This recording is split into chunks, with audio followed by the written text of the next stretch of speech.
Kemalangan melibatkan motor yang langgak belakang kereta yang parking di lorong kecemasan selalu kita dengar. Saya sebagai pemegang motor yang banyak menggunakan lebuh raya agak terkesan dengan berita yang macam ni. Saya sendiri secara peribadi pernah menyaksikan kejadian kemalangan sebegini. Dan saya juga banyak menggunakan lorong kecemasan sebab saya bawa pelan.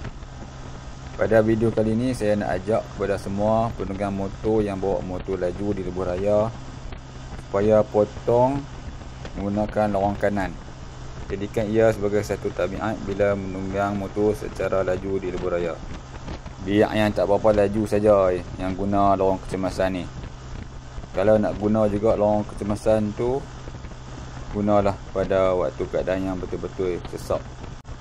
Itu pun jangan nak bawa laju dan jangan anggap lorong kecemasan tu lorong khas untuk motor. Sebolehnya elakkan potong seperti macam ni. Dalam keadaan lorong kanan tu kosong, siapa pun tak ada, nak juga potong menyelit di antara motor dan kereta. Kalau ada salah satu ralit sikit, boleh selisih dan boleh jadi macam-macam. Semoga kita tak dengar dah kes motor langgak kereta di lorong kecemasan ni. Semoga semua selamat sampai ke destinasi masing-masing. Sekian.